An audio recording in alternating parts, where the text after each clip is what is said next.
So, okay, Comfortable Universe with Dr. Pete. We're going to talk about what's in back of beyond. What's behind the curtain that the Wizard of Oz is hiding from us. What's unobservable that might be creating the universe. Now, yeah, Judeo-Christian people, believers would say it's God. That's behind the curtain.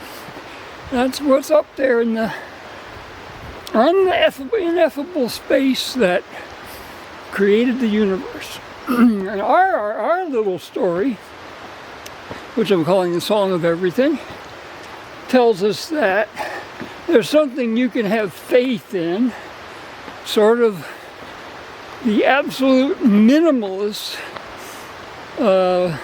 if you want to call it religious, supernatural. It isn't any of those things, but it's not something that can even possibly be observed. We've talked about it over and over, and that's the vacuum, the big V vacuum that we are presuming superseded space and time.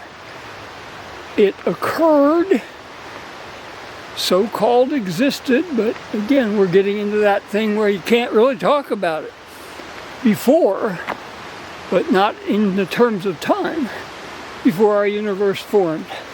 So, we're saying that that's the most minimal thing that one could possibly have faith in. You've got to have faith in something. Where did our universe come from? Because it came from the back of beyond. All right, so we're going to get into now a little bit more specifics. I've already talked about it somewhat. I'm going to try to be a little bit more specific this time about, like in the chapter 42, the Tao Te Ching, where they talk about the Tao, the ineffable, became the one, the thing that can be talked about. So that one, the thing that can be talked about, I argue, and I think there's significant evidence for it, was some kind of a quantum thing, which I'm describing as a yin-yang, two balls on a spring, but not moving. I'm moving them, but before anything else, they were just sort of sitting there as one of the possibilities at the edge of the vacuum, kind of on that boundary line, the veil between existence and non-existence. And quantum stuff sits there easily. It's kind of still hard to figure out exactly what it is in terms of when you actually try to look at it versus what it's doing when you're not looking at it, when you let it do its thing without looking at it. So the first thing was this yin-yang dipole, probably one-dimensional, because we're looking for the simplest explanation for the start of a germ universe. And then we're going to expand the story from there to here along some kind of a pathway that we'll hopefully figure out, but certainly won't be the only possible one. And that's an aside I want to get into real quickly, is that the quantum thing that I'm talking about has some properties that our current laws of quantum mechanics have, but not necessarily anywhere near the same and precise as what we have. It's a proto-quantum entity, and the math behind it will probably be able to prove to be very simple. The math behind it is going to be unfalsifiable. There will be many possible ways of describing this beginning thing, and we're not going to know what's right and what's wrong. We're only going to talk about an example. So, the yin-yang thing came sort of brimming on the edge of existence in the vacuum, and then along came another thing.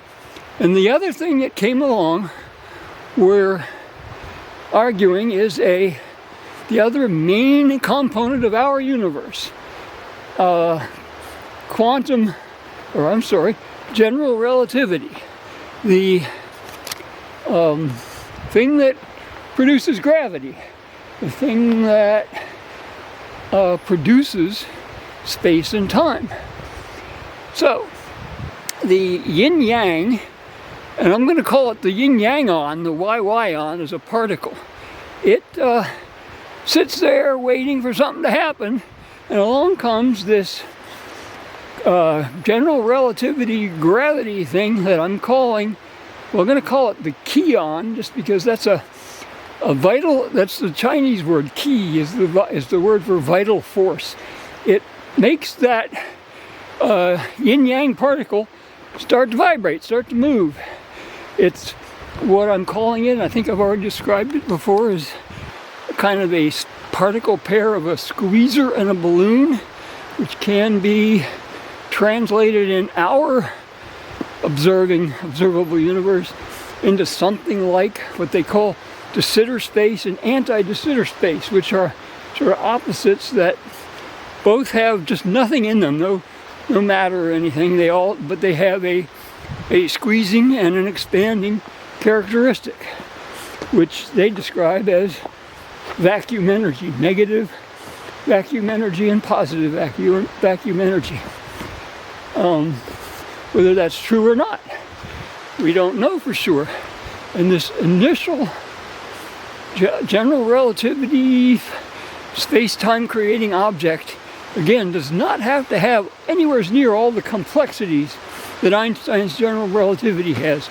There can be a much simpler description, and in fact the cosmology that is currently accepted, called the standard model, the lambda CDM cosmology, uses an extremely simple version of Einstein's general relativity called the Friedmann-Lemaitre-Robertson-Walker metric, which assumes that the whole universe is just exactly one completely uniform field of stuff that doesn't vary at all anywhere. It's absolutely the same everywhere. So cosmology is pointing to clues that there's a simpler start to the universe that we can toy with. The yin-yang-on gets squeezed and stretched, and when we come along with a real strong example of these two things coming together, and then we probably need a third thing to get it started and get it going strong enough that the vacuum can't stop it, make it go back into, self-annihilation.